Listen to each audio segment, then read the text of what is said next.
share that recording with everyone who is registered for the webinar, and obviously all of you who attended as well. So we encourage you to share that with anyone who you think might be interested who wasn't able to make it this morning. So with that, I am very happy to introduce our two panelists we have here today. First and foremost, Matt Banet, who is a Senior Director of R&D at Baxter, and is also the former president and co-founder of two companies that have been working on and have worked on cuffless blood pressure technology for many, many years. Sotera Wireless and toSense. toSense most recently acquired by Baxter, and hence Matt's position now. So Matt, thanks for joining us today. It's my pleasure, Ryan. Thank you. And I guess one thing I'll say is, oh yeah, please. That picture doesn't look so much like me. I have a lot more gray hair now, mostly because of cuffless blood pressure. Oh yeah. Funny how that works. Yeah. So our other panelist, of course, is Dr. Stephen LeBoeuf, president and co-founder of Valencell, who, among other things, has been working on cuffless blood pressure for the better part of a decade. Oh yeah, been a long time. That's right. And for those of you who are wondering how long it would take for him to go into falsetto, that was just about 5 minutes. So welcome, Dr. LeBoeuf. And so let's jump right in real quick. Just a quick overview on the agenda. What we plan to cover here in this discussion is a quick look at, so why does cuffless blood pressure matter? Why do we need this? Why are so many people working on this? And then dive into a little bit of detail on all of the different methodologies and approaches that are being taken today in looking at the ability to do cuffless blood pressure. And then those different approaches and methodologies mean different things for different use cases. And so I want to talk through not just the technologies and approaches, but what that means for the applicability of the technology in different use cases and new use cases that open up without the use of a cuff. And then want to get into a discussion around what do we see as the overall impact of cuffless blood pressure technologies and the implementation of those technologies across those different use cases. So with that, I wanted to cover a few just background slides on overall why cuffless blood pressure matters, and kind of address this question of what beyond the cuff is important about cuffless blood pressure. And just to take a quick step back, I know everyone knows high blood pressure is bad, but I feel it's always important to always remember the scale and the scope of the problem that is being addressed here. And depending on whose numbers you look at, there are over 1 billion people worldwide with high blood pressure, more than 10 million deaths per year, either directly or indirectly attributed to hypertension and high blood pressure in one way or the other. So massive global public health problem. And of course, they call it the silent killer because there are no outward symptoms of hypertension. So many of these people don't know they have the problem in many cases until it's too late.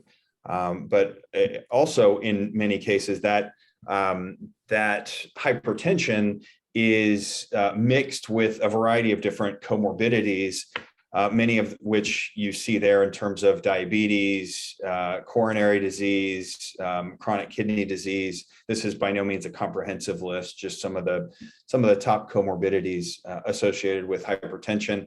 And there's also increasing amounts of research showing that the cumulative effect of high blood pressure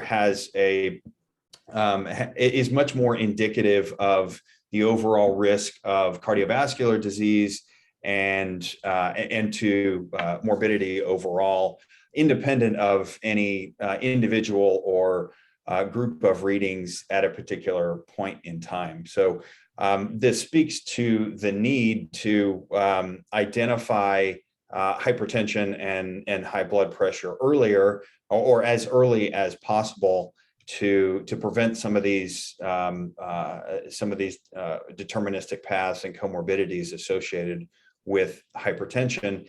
And unfortunately, much of the research shows that people just simply aren't measuring blood pressure enough today, and would measure more often if it could be done in a passive way, in an easier way than is currently available today. These numbers come from some market research that Valencell conducted back in 2020. And this was about 750 people surveyed, and these were all people diagnosed with hypertension.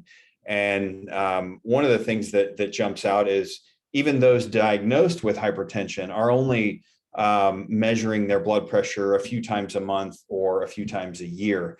And that in and of itself is concerning, especially given the previous indications of comorbidities and other issues associated with hypertension, but also the indication that if they could measure their blood pressure in a passive manner in a device of their choice, that would certainly appear to increase the ability and the measurement quantity much more than is currently done today. And obviously, there's very few people out there who are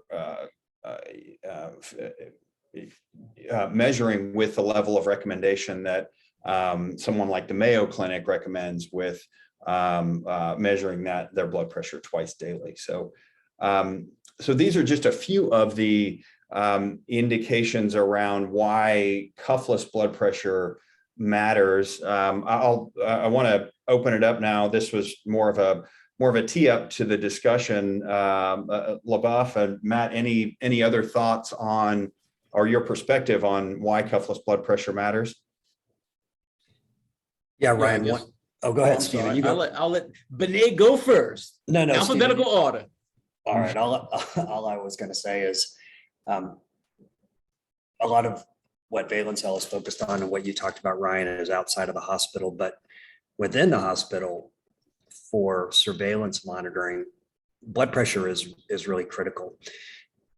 If there was a study that we did at Sotera, longitudinal study looking at all the vital signs that contributed to in-hospital mortality, and systolic blood pressure is always at the top of the list. And so this ability to measure blood pressure in a continuous way in the hospital without having to have a nurse come around every 4 to 8 hours with a cuff is really critical for reducing hospital deaths. So that's an out of the home in clinic type use case, but really, really critical for improving patient care in the hospital. Yeah, I'm glad that you brought up this aspect of use case, because it's so important. I find so often when people say blood pressure, they think of a use case, and then they make that assumption that use case is all the blood pressure is about. But the reality is that there are so many different use cases for tracking blood pressure, and depending on the use case, one modality may be much better utilized than another. So, for example, Ryan, the outlay you have here about the public health use case of where it's been shown that when people do track their blood pressure more, they're much more likely to take the right actions to reduce it, but they don't measure it enough. In that particular use case, the name of the game there is, okay, how can you make it less painful for people to measure their blood pressure such that they will measure it more, such that they will take those interventions that will improve their outcome. And so, that's the name of the game then. And so things like, for example, a blood pressure cuff seem too much a pain in the ass for people to really use on a regular basis. And that's why the allure of some other modalities, such as a wearable device or maybe a standoff device, is some way to make it straightforward for people to take these measurements. Some passive monitoring becomes really important. But there are other use cases where you might not necessarily gravitate towards that end. I give you an example. So in the case where you're in a hospital setting and you need to know, or you really want to know, what somebody's blood pressure is in real time, maybe even beat to beat. In that particular case, the painfulness of taking the measurement may not be such as much an issue as just being able to get that measurement without having to go inside of the body. So for example, you having patches on someone in that case, or having them maybe have to be seated down in a bed for that use case of this beat to beat measurement is not an issue at all in that case.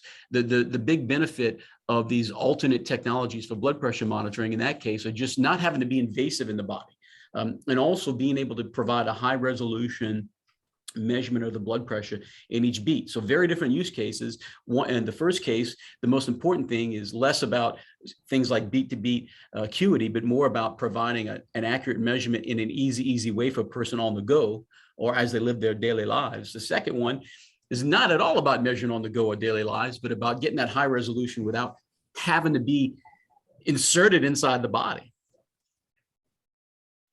Yeah. And do you see any overlap in those use cases, or any? And I'm thinking more of kind of getting more of a longitudinal view. Obviously, there's the acute cases in clinical settings and hospital settings, ICUs and ORs and so forth. But what about that idea of getting more of a longitudinal view around blood pressure? How do you see that? Well, we know that all the evidence suggests that a longitudinal view is the most important view. There've been studies on this, frankly, longitudinal studies on this, where it's been shown that tracking blood pressure in a clinical environment as a spot check once a year is not nearly as valuable as tracking blood pressure on a regular basis in an individual, because there's some pathologies you might not even catch, first of all, and then in other cases you can catch whether or not somebody is needing an intervention sooner or later.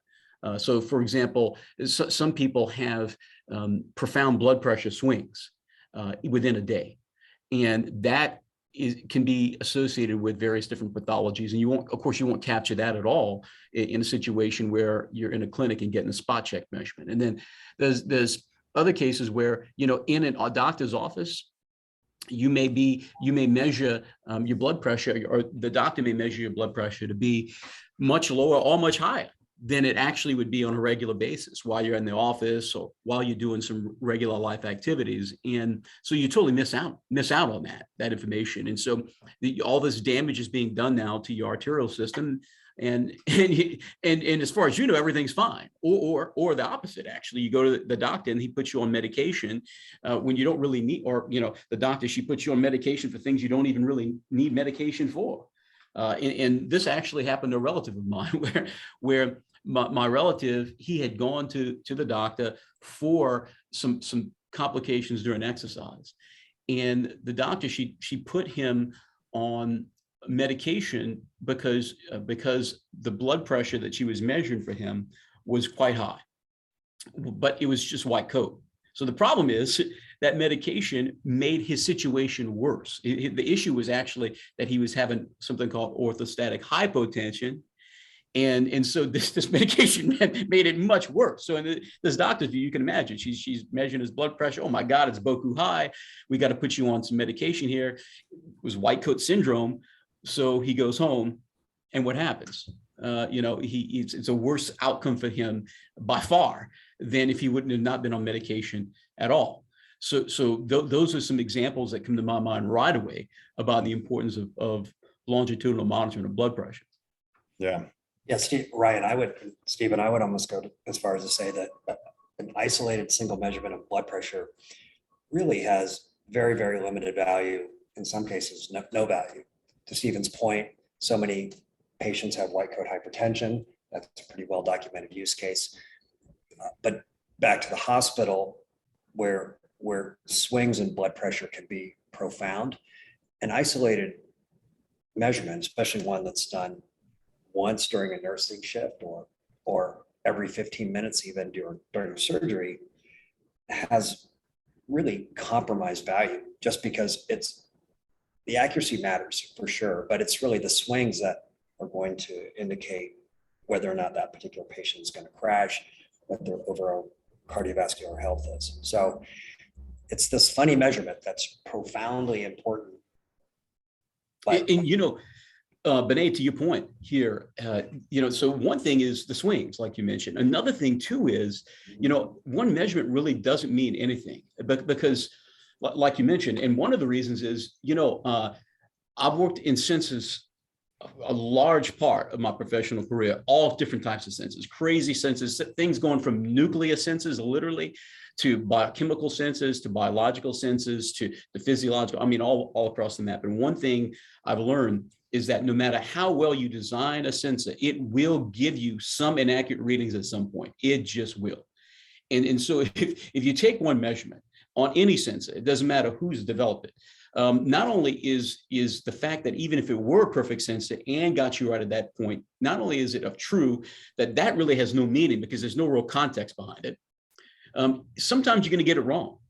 And so one of the beauties of longitudinal monitoring is that you will minimize the chances that you get it. The errors will tend to average out more in that particular case than they would in a spot check case. Totally agree. There's also, with blood pressure more than really any other measurement, there's a bit of the Heisenbergs uncertainty principle, wherein the act of making the measurement influences. Yeah. And so, yeah, we've all had our blood pressure measured with a cuff. It's uncomfortable. It can be painful, especially for elderly patients. That very act changes the blood pressure. And yep. it's so to me, it's because, like you, Steve, and I've been in sensors for a while, and I've been in blood pressure for a while. And it's this confounding measurement because, first off, it's the only physiological signal, or at least one of the very few, that varies depending on where you measure it in the body. If you measure your heart rate at your earlobe or your big toe, it's the same heart rate. Basically the same with pulse oximetry, respiration rate, but blood pressure is different. So it varies depending on where you measure it in the body. If as a clinician, if you could identify one thing, if you could just measure one parameter from the human body, it would almost certainly be blood pressure. But it's also fraught with inaccuracies. Even a oscillometric cuff, it really doesn't measure blood pressure. It measures this kind of funky curve that is essentially how your pulsatile pressure varies with applied pressure, and tries to extract blood pressure from that. The only absolute measurement of blood pressure really is mean blood pressure, and that's not the one that clinicians typically use. So I can see why there's so much activity. It's so important. It is heavily the value is heavily influenced by the methodology of measurement and varies within the body. So I get the profound activity around trying to do it well. Yeah, and also doing it well for the use case. Like, for example, I'm looking at this list here that the company has put up. One of them is nocturnal hypertension monitoring without disruption. And it triggered in my mind, one of the well-known pathologies in sleep disorders is the so-called non-dippers. Basically, what it means is that when somebody's sleeping, your blood pressure should have a pretty steep dive at certain points in your sleep cycle. And if you don't have that, that's indicative of some potential cardiovascular pathologies. And so for example, in this particular use case, you could see how a really high accurate cuff, even an ambulatory cuff, where you might take measurements once every so often. It's probably not going to work well for this use case because it's probably going to wake somebody up. And you know, as you said, the Heisenbergs, and certainly principle, you go on to measure, but in sleep, it's even worse. The active measure might wake you up and disturb your sleep. So in that case, in that use case, I feel that the industry would say, for example, a patch or a wearable device or some technology that does not disturb the sleep. Maybe it's a standoff device that can detect, just even if all it detects accurately is the non-dipping, that has a lot of clinical value, a lot of public health value. And so in that case, it may be akin to detecting blood pressure, but it may not even be a direct measurement of blood pressure, but something that lets you know that this person is routinely just non-dipping. So in that case, you're kind of sacrificing potentially some acuity for the ability to not have that Heisenberg effect of trying to monitor somebody while they're sleeping with a blood pressure device. Yeah. And that, oh, sorry, Matt, go ahead. Oh, no, I was going to say one final thing that I'll say. This is from Baxter's point of view. Baxter's where I work today. The division I'm in, their claim to fame is that they sell something like 56 bags of saline every second.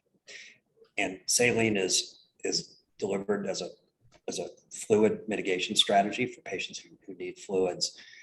Still to this day, blood pressure is the #1 way to ascertain what the patient's fluid status is and how that changes. And so that I think is Ryan, is somewhat of a forgotten use case, especially in the hospital.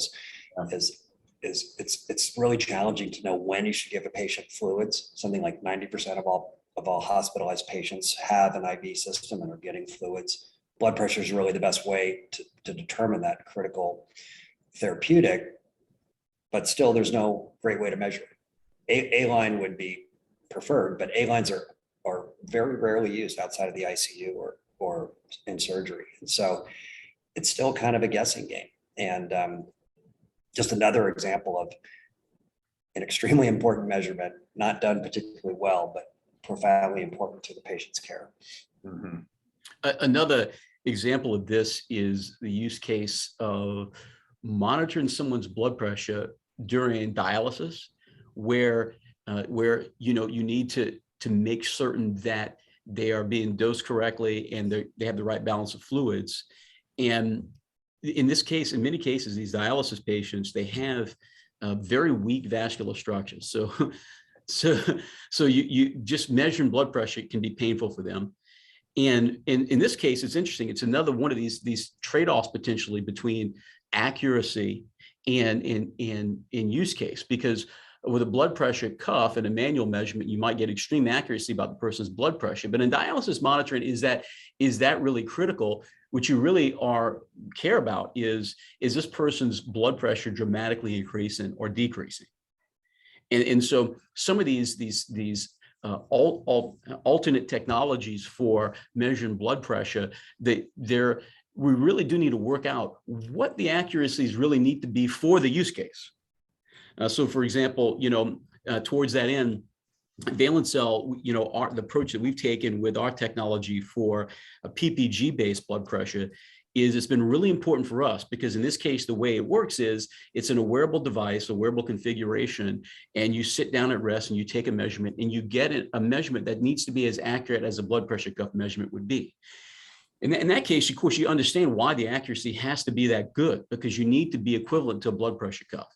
But in the case of monitoring, for the case of say, replacing body fluids or relieving yourself of body fluids, I think it's open to question about what really is important to measure in that case. How important is really the accuracy, rather than understanding that there's a substantial increase or decrease in the fluids based off the parameters you're measuring from some of these alternate technologies.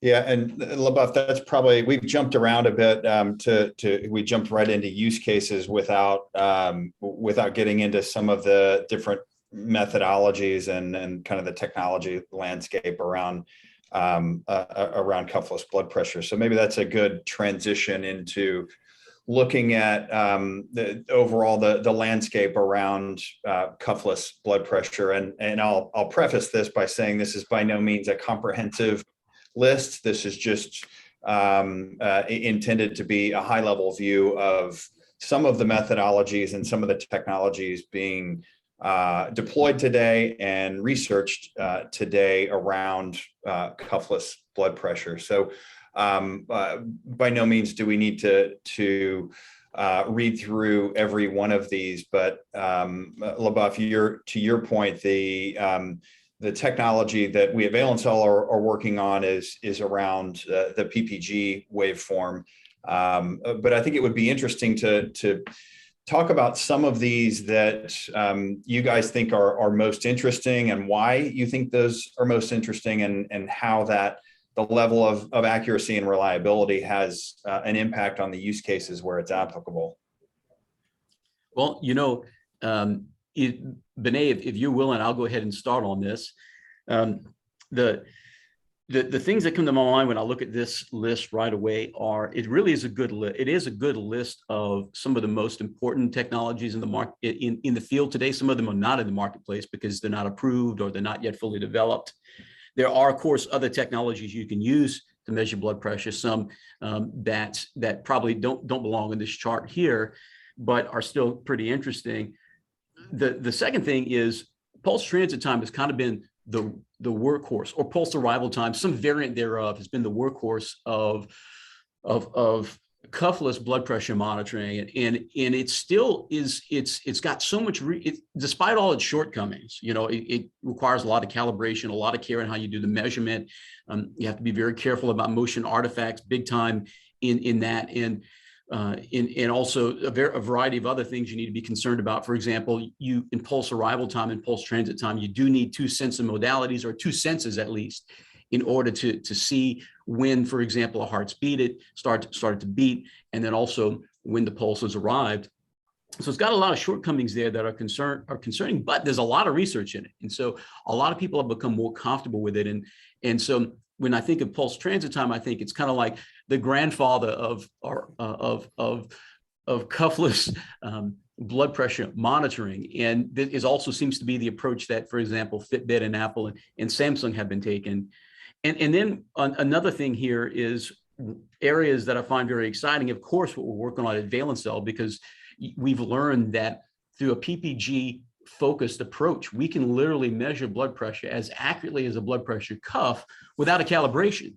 And that is very new. It's very new, and it's required some advancements in machine learning in order to do that in a painful amount of data collection.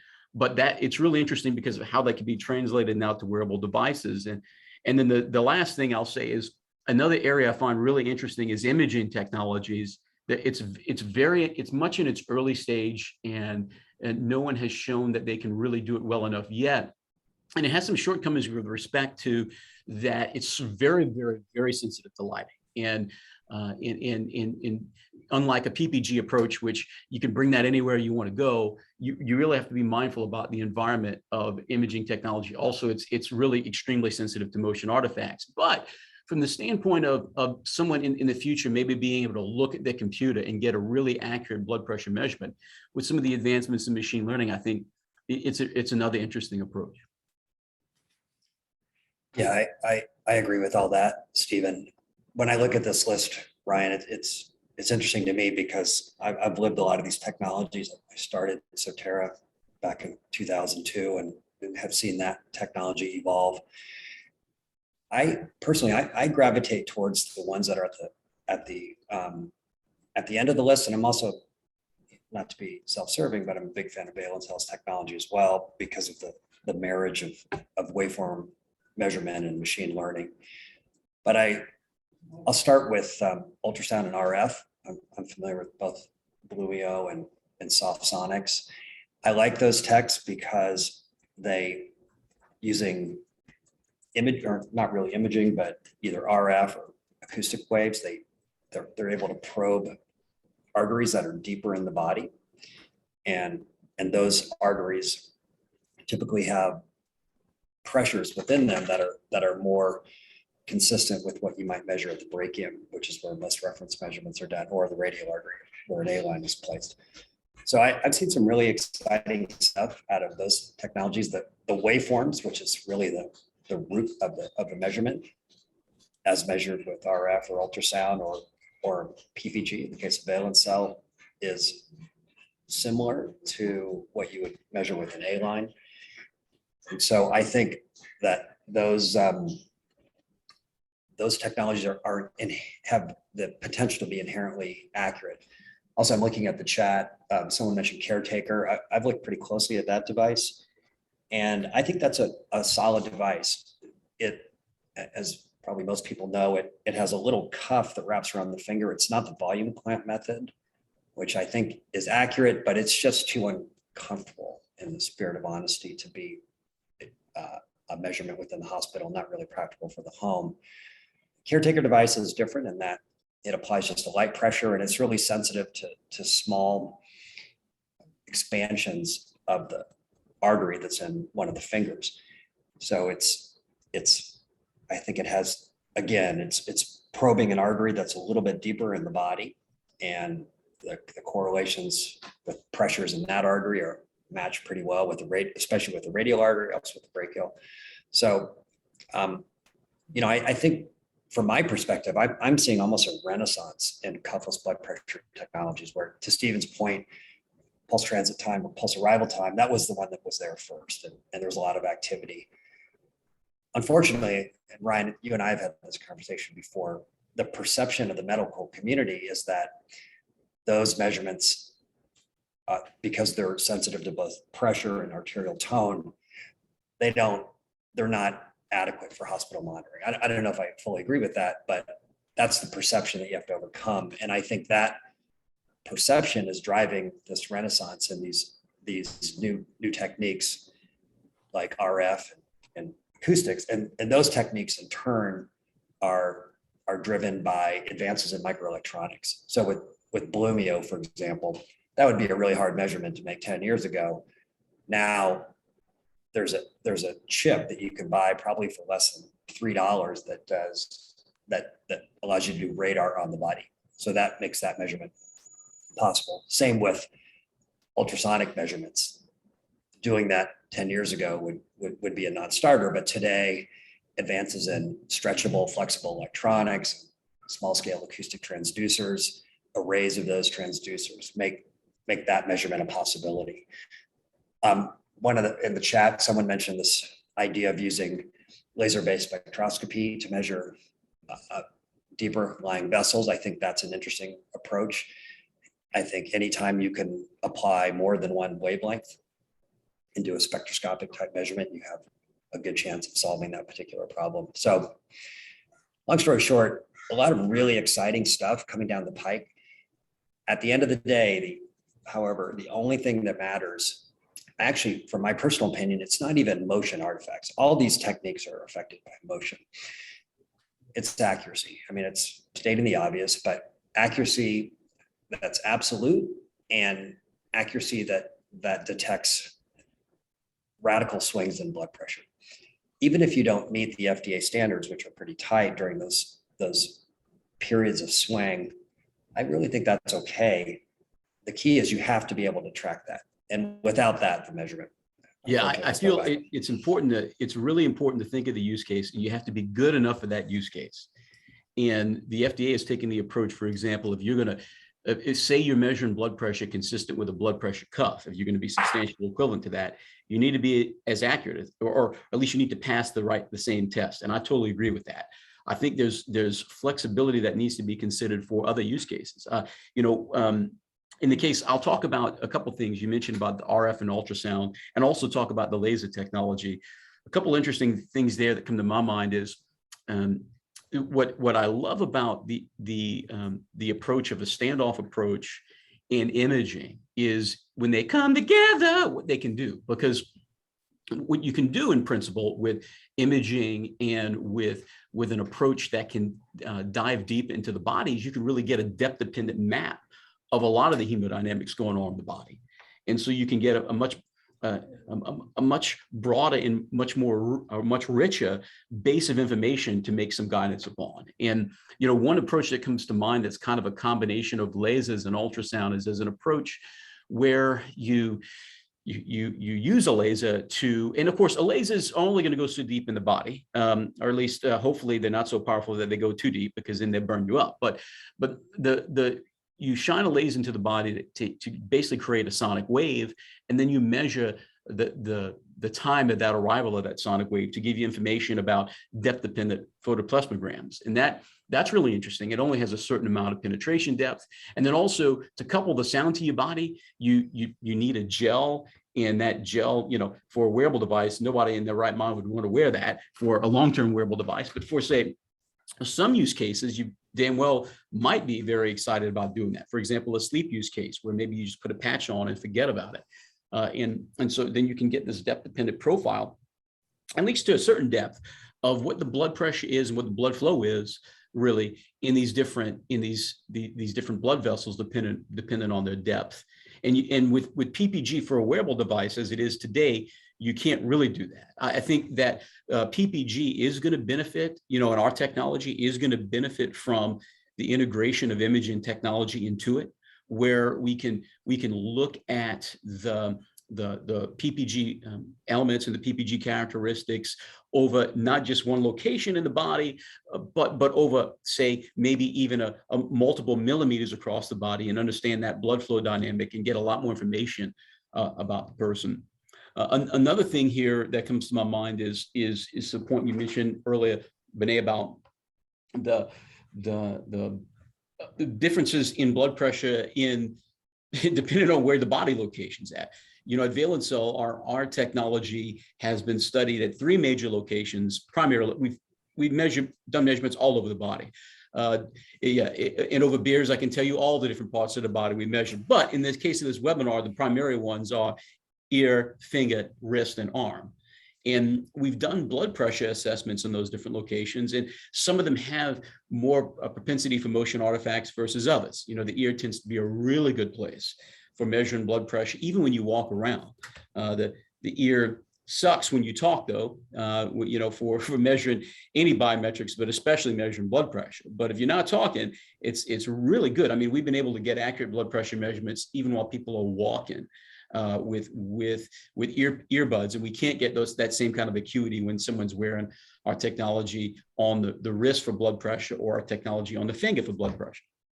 So the location does matter for the case of the motion artifacts. Also, the PPG waves look different. The technology we've developed for the finger, you can't just apply that directly to the ear. The algorithms literally are different because the PPG waveforms are different. They are definitely different, and 2 different arterial systems that feed them. Yeah, those are all great. Sorry, Matt, go ahead. Last thing I was going to say, those are all great points. I agree. I think when I see this list, the 2 X factors that come to my mind are, first off, calibration. So outside of the Valence Cell technology, all these approaches need to be calibrated. Even the volume clamp method used by Finepress or CNAP, they require calibration. And that's a tricky thing. It might work in the hospital, but there's the complicating factors, of course, are how long does that calibration last? How easily is it done? Does it accurately generate that patient-specific relationship between the parameter that's being measured and their actual blood pressure? And of course, another X factor is machine learning. I know Valence Cell has pushed really hard on that, which I think is great. Those types of algorithms and libraries and techniques weren't available, or were complicated 5 to 10 years ago. Now they're readily available. And I think that, if I had a crystal ball, I would think that almost certainly the technique that solves this profoundly important problem is going to have a heavy machine learning component associated with it. I agree. And as you mentioned, I think, so it's interesting when I studied machine learning when I was in Louisiana Tech. I took a course on it and I studied it. I had to do some projects on it, and really machine learning I hadn't applied until starting up valence cell again since then. And what I've learned is that machine learning, really, the math behind it hasn't changed that dramatically, even from back in my undergrad. But what has changed big time is the democratization of the tools. I mean, a good engineer can have access to some very extremely powerful machine learning tools. And the painful thing then becomes not using those tools. The painful thing becomes collecting the data the right way, and enough of that data to where you can make sense of that data and have it really generalize across a variety of people for the particular use case. And so I do think one of the advancements in machine learning, so machine learning will always be part of any of these cuffless approaches, because as you mentioned, as you noted earlier, Banet, there's only one approach really that measures blood pressure directly, and ain't nobody going to be using that anytime soon. That's the reason why we have to have all these other technologies for that. So the fact that none of these approaches really are direct measurements of the blood pressure, you having some kind of nonlinear approach to gauge between what you're measuring and then what the blood pressure actually is going to be important. But then also another thing that does need to be better developed, and valence cell is really struggling with this as well, is how do you collect the data that's needed for those machine learning models? It took us a long time to get the data we needed for what we have today, and a painful amount of data collection. I'm talking like 15,000 data sets of data to get in. There's that's not very sustainable. So figuring out ways to improve or either reduce the amount of data that's needed or improve the way we collect the data or the process by which we do it to have it more straightforward is going to be critical for some of these machine learning approaches. Yeah, very interesting. We did have a question come in through the Q&A that touches on at a slightly different angle about the location, the sensor location topic that you touched on earlier. And the question was more around the location consistency and would being located in a consistent, non-changing location for extended times help mitigate some of these challenges. What are your thoughts on that? I think, of course, if you had a sensor that could be positioned consistently, be it a patch or something that clips around a well-defined appendage like an earlobe or a finger, that's always going to be better. So I think it's almost table stakes, Ryan, where if you're going to be measuring cuffless blood pressure, you have to have consistent positioning. I still think that the challenge even with that is the calibration, because like it or not, for these devices to see the light of day, they have to get approved by the FDA, and to get approved by the FDA, there's really only two sanctioned protocols that are accepted. One is using an A line, which goes in the radial artery, and the other is using a cuff that goes in the brachial artery. So regardless of where your sensor is, you have to develop an algorithm that relates the blood pressure measured from that particular location to either the radial artery or the brachial artery. And so that to me has always been the challenge, because there's complicated things. You measure blood pressure with the finger, and when we did these experiments at Sotera, something like 20% of the patients that we measured would have pulse pressure amplification that made the blood pressure at the finger different than at the brachium, which is where you had to validate it in the eyes of the FDA. And that was a challenging thing to overcome, because how do you recognize those 20%? I think, again, going back to what valence cell is doing with machine learning, I think that is probably the best way to do it. Measuring lots and lots of patients and looking at subtle things that a human being can't necessarily pick out from the waveforms to try to estimate when you're going to have this pulse pressure amplification. So you have to apply a different branch of your algorithm. That's really, really critical for getting these devices cleared, because as anyone in this field knows, when you do the FDA studies, it doesn't take a lot of subjects to crater your study. You have one or two patients that have this pulse pressure amplification issue, where the pulse pressure is much higher at the lower extremities than it is at the place where you make the reference measurement, i.e. the brachium typically. one or two patients that has a big difference between those two means you're not going to meet the strict requirements imposed by the FDA. So I'm not sure if that answers the question, but I think that that's something that really has to be considered when looking at any of these technologies. Yep, that's a good point. And these are the subtle things that you learn that suddenly become not so subtle after you've been in this space for such a long time. I got to say at Valence Cell that if what we've learned is there's the one spot in the body that if people only wore stuff there, it would be perfect for basically any of the major forms of physiological monitoring, be right in the forehead. The problem is, of course, people do not like to wear things right in the middle of the forehead that are showcasing that they're monitoring something. And we see that the motion artifacts are much, much less. The ability to get consistent readings are much, much higher. The algorithm that we developed for the monitoring at the ear, if you place that in the forehead, you get the same results. But the forehead is going to have less artifacts. For example, when you talk, you won't have those same artifacts in that signal. But there's very few people that want to go about their day with something like that on their forehead. For a hospital situation, it could be maybe totally fine. Maybe totally fine to have a sensor right there, or in a situation where it might be, let's say, a first responder situation where I got to know how this person's doing, put a patch on the head, and that use case could be really powerful there. But for an everyday living case, most people aren't going to want to put a patch, on top of their head unless it says I'm vaccinated. Indeed.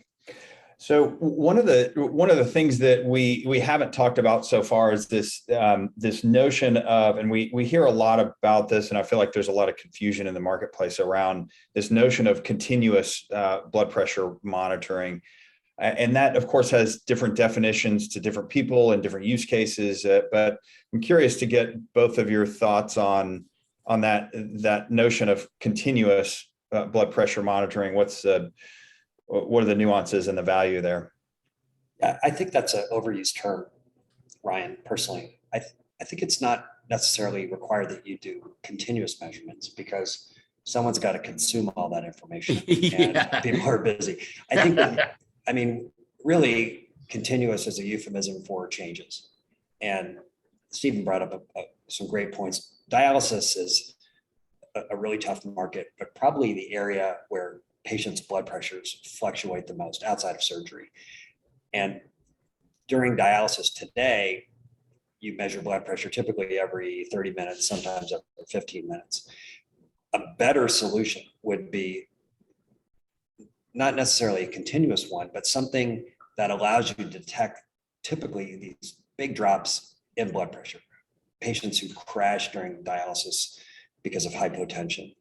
And so that to me is the thing, not necessarily measuring it all the time, but detecting those swings. We went through lots of examples in the beginning, non-dippers at night, nocturnal swings in blood pressure, swings in blood pressure that indicate whether or not a patient is going to be receptive to fluids in a hospital, whether or not they're going to be decompensating in the hospital. All those conditions require measurements of blood pressure that have to be done more frequent than once every 15 minutes. So long story short, in my humble opinion, it's not continuous. It's just being able to accurately detect those swings. That's really the Man, true that is value a of great blood pressure point. measure. That's a great point. It's, I feel the same way like you. It seems like continuous is kind of a buzzword that folks might use to, raise venture capital, and God bless them, raise all you can. But what I think about is what's the use case and what do you need for that use case? And like, for example, in the dialysis case, it is where is that trend? And to a point we mentioned earlier, I think someone brought up, I can't remember if it was you or me or someone brought up the caretaker device. My understanding of that device is it's approved for blood pressure trends. And so even though it might not be approved for giving you a systolic or diastolic as a cuff would, in the case of dialysis monitoring, it seems like it could be perhaps just what the doctor ordered, because if you can see that change in blood pressure is really happening in real time, and that change is real, that change is actually true to the real change of the blood pressure, well, then that could potentially resolve that use case. And so thinking about just, when thinking of blood pressure, I guess back to the big theme of this, my words here is that blood pressure means more than one thing. It can mean a lot of different things. And what counts as accurate really depends on the use case, and what counts as precise depends on the use case in terms of providing that true value. And so I do the way the FDA has these strict standards on for being substantially equivalent to a blood pressure cuff or a manual cuff. I dig it. I get it for that use case. I think there's work to be done in the community, the R&D community, and with the FDA on different standards for the different use cases where that type of absolute reading may not be so critical. So that some of these technologies that could really be extremely useful can get out there. Now, those things are less relevant to Valencell's immediate roadmap, but to our peers in the space, they're particularly important. And in some of the cases, the technology we're working on with Suntech Medical, for example, where we predict whether the blood pressure is about to rise or fall by a certain degree between blood pressure cuff measurements. And in that case, how do you go about validating that? When it's a very different use case. So we do feel it to some degree too in our roadmap in that respect. Yeah, going back to Baxter, which is where I work today, that's a really good point, Stephen, because the way most clinicians deliver fluids today is they actually look at variations in the blood pressure over short periods of time, and they use that to make an estimate of whether or not the patient's wet or dry. And so there, the continuous isn't really required. Even an absolute value is preferred, but not necessarily required. It's the variation in that blood pressure, an accurate measurement of variation over a relatively short period of time for that one use case, which is particularly important to my company. That's a valuable thing. If someone can solve that and be able to provide the short-term variation in blood pressure, that would be a very, very valuable thing for determining how to deliver fluids to a patient. That's really only accessible now via an A-line, which is just impractical for most use cases. Interesting. In that we have had a couple of other questions come in, and for everyone in attendance, please do jump in with any questions you may have. Another one of the questions was around in a hospital setting, do you see a one-time calibration with a cuff measurement as a major obstacle? I mean, we live this at Sotera, Ryan, and it actually, it wasn't. So when we started Sotera, we calibrated, our initial calibration probably was only good for an hour. And then using computational techniques and waveform analysis, we eventually extended that to 4 hours. And since I've left the company, I think it's up to 8 hours. So not really practical for home measurement, but that was okay in the hospital because it was commensurate with a nursing shift. Mm-hmm. I think I worked on projects after that. I would say that's not ideal by any means, but a device that's calibrated once every 24 hours in the hospital, I think would probably be okay. And anything longer than that, to be honest, I get a little, without a heavy application of machine learning, I'm always a little bit suspicious, but I think that once a day in the hospital would be a great product. Once during a hospital stay, which as averages about 5 days, would be nirvana, but once a day would probably be fine. Yeah, I like that. That makes sense to me because it falls in line more with the physician or caretaking workflow, where somebody comes in, there's a protocol to kind of get them ready for where they're going to be staying. And so that's very consistent with that workflow. I think once you get outside of the workflows where the problems happen. And so once a day makes a lot of sense in that case. Got it. Questions are starting to roll in now, so I'll jump into these before we get over to the discussion around the impact overall. One other location-based question: any data on measurements from the back of the upper arm? Yeah. So the blood pressure. So I can give you information about our technology, the upper arm. I know less about other different types of technology and how they work at the upper arm. But in the case of valence cells, we do have BP measurements at the upper arm, and that we haven't had any customers knock our doors down for an application at the upper arm, I will say. So we haven't done much work to try and make some kind of eval kit for that particular purpose. But I will say that the PPG quality that you get from the upper arm is really good. And I've always been a big fan of upper arm worn PPG devices, and not just PPG, but also other sensor modalities that are useful for biometric monitoring, such as temperature-based sensors at the upper arm, a really good spot for getting at least a stable temperature reading on a regular basis at the upper arm. For example, anytime at the upper arm, you can also get an ECG reading at the upper arm, and it's pretty decent spot. It's a whole lot better than, for example, at the lower extremities, and in context of having one sensor to be able to measure both. So I dig the upper arm.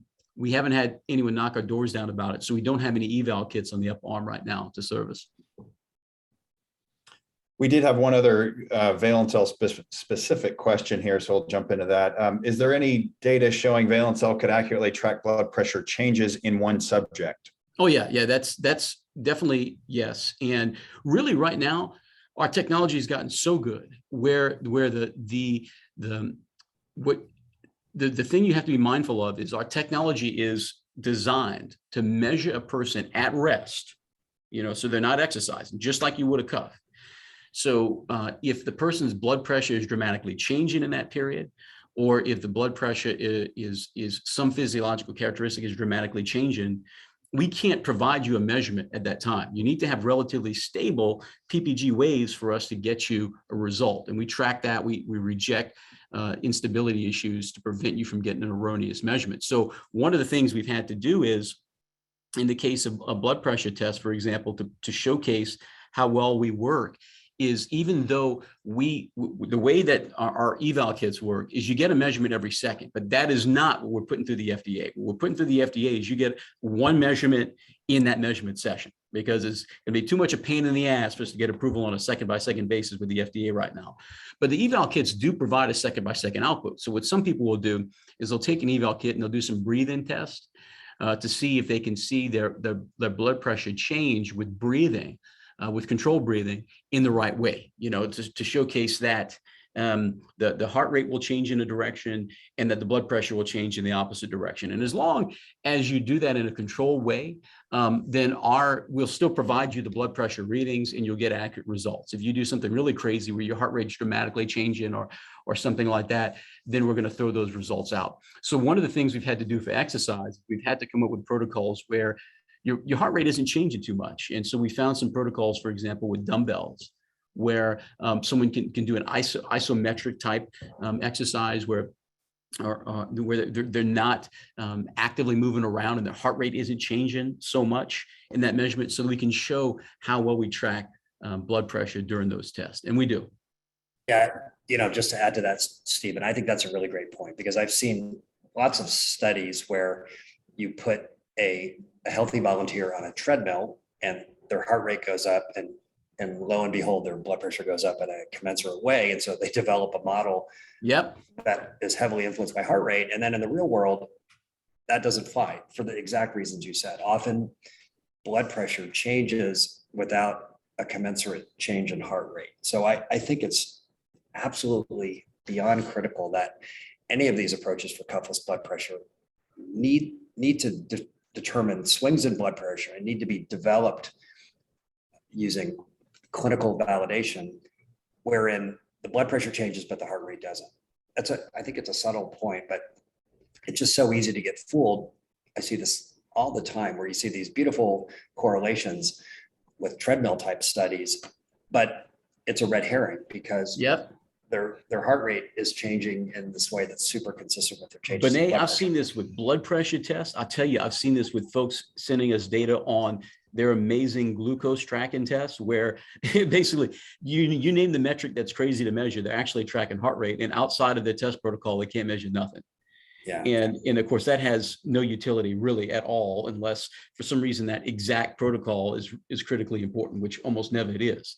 So it's really understanding what you're really truly measuring or estimating in the case of most BP monitoring techniques is really important. And so for me, when we had the first results of our technology, which were good, but not anything that would pass the FDA, I was really curious. For me, it was really important was not so much how accurate we were at the time, but we were really estimating blood pressure, or were we estimating something else? And that's why we had these studies on controlled breathing. We had these studies on these isometric tests to convince us that, okay, yeah, we really are estimating the right thing. We're not estimating something that is orthogonal or different to that item. And now the technology has gotten better with more data and more advancements in our machine learning. And so now we can start to see better resolution on those things. But for the use case, to be very clear, in the eval kit, there's a lot of things you could see in the eval kit, but the reality is that for what we're getting through the FDA, what we're pushing through the FDA right now is simply a blood pressure cuff replacement. You get one measurement, and that's all. So, just like if you were to go and take a blood pressure cuff to try and track you during exercise, good luck with that. That's not what the goal of this solution is. Got it. And so I know we're about 4 minutes over time here, but we've still got quite a few more questions. Do you guys have a few more minutes to? I should still be alive for a few more minutes. Yeah. You good? I'm good. Yeah. Thank you. So next question was around the upcoming ISO 81060-3 standard. How do we think that will affect wearable BP devices? Oh, that's a good question for Banet.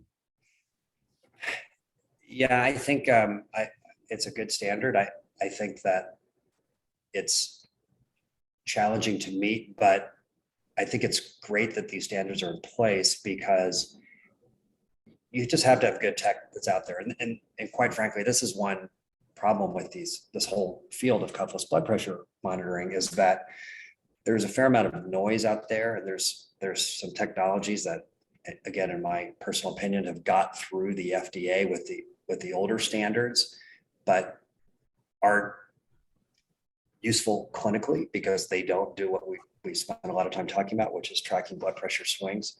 So I personally think the presence of these new standards that are more geared towards cuffless blood pressure as opposed to repurposing a standard for a cuff, which is how it was done when we did Sotera, for example, I think that's a great thing because it increases the probability that bona fide real solutions get released to the medical community and to the population at large.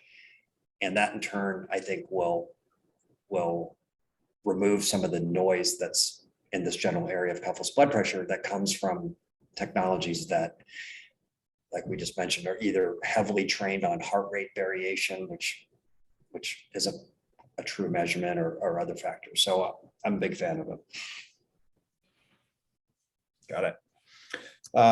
Next question is around PPG waveform. PPG waveform may be impacted by the force of pressing, i.e. for the finger, the temperature of the finger, et cetera. How do you eliminate those impacts? Oh boy, somebody's been studying this up. Yeah. So the reality is the PPG waveform is affected by a lot of stuff.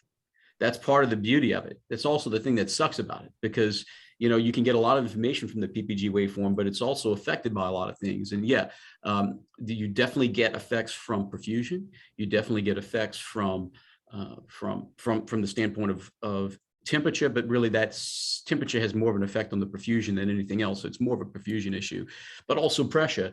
And all these things do have an impact. And so one of when you've gone through 15,000 data sets from 7,000 subjects and looked at these data sets and looked at the PPG waveforms and looked at all these differences, what you find is that all of these things can make an impact. And part of what your technology has to do, and this may be the hardest part of it, is understand what is good data and what is bad data.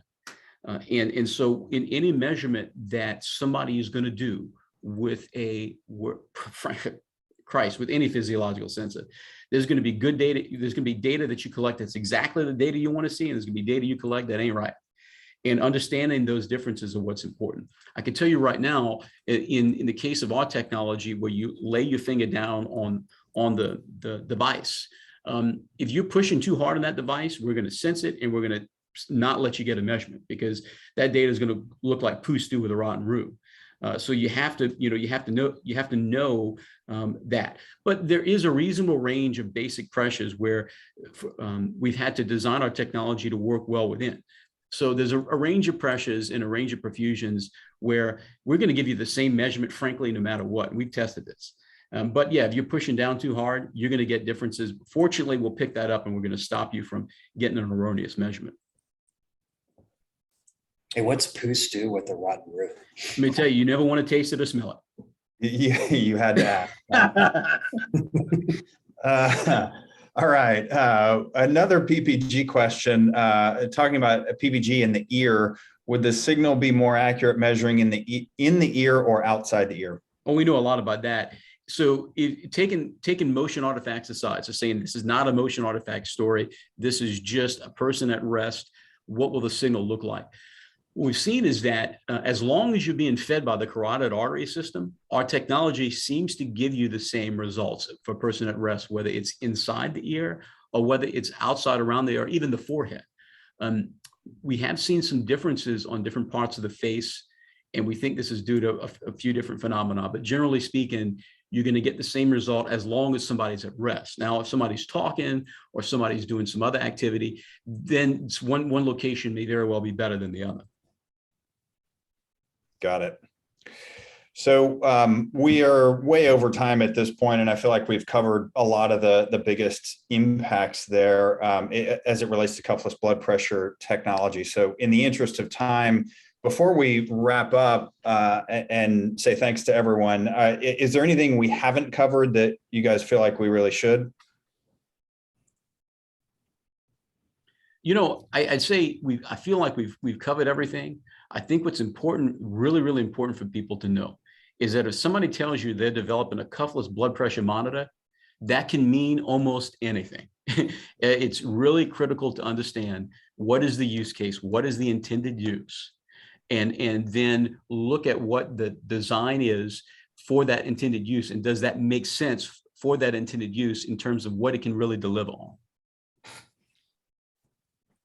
Yeah, and I guess my parting thought is Ryan and Steve, and I've gone through this metamorphosis with cuffless blood pressure, where when we did the company, it was like a roller coaster ride.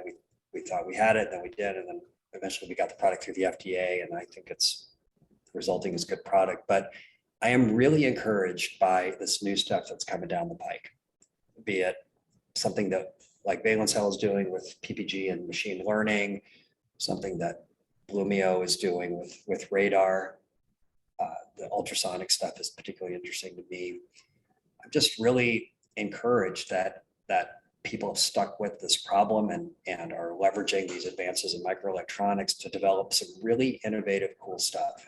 And given all that, I'd be shocked in 5 years if one of these technologies didn't bubble to the surface and would hopefully replace the cuff, because really that is a flawed measurement for such an important property. And I look forward to the next steps in this really critical field. I can dig it. Agreed. Well, LaBeouf, Matt, thank you very much for taking the time to have this discussion. A lot of good feedback in the chat, and so we really appreciate that, and very much appreciate everyone taking time out of their busy day to listen to this discussion, ask questions, and be a part of it. We really appreciate that. So, guys, thank you very much, and we will talk to you soon. All right. Right on. Thank you. Thank you. Matt, you have a good one now. All right. Okay. Thanks, guys. Bye.